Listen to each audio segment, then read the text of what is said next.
How to transfer your information to Backblaze B2 on Facebook mobile. Hello guys, in today's video I'm gonna show you how to transfer your information to Backblaze B2 on Facebook mobile. First thing, go to Facebook and then click these three lines here in the top corner and go down, click settings and privacy and then settings, and here just go down until you find transfer a copy of your information. Click on it and then just click next and go down, click Backblaze B2 and here just manage until you want and then click next.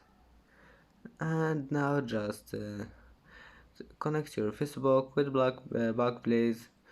And that's it for today's video. If you like this video, please don't forget like and subscribe, and see you in the next video.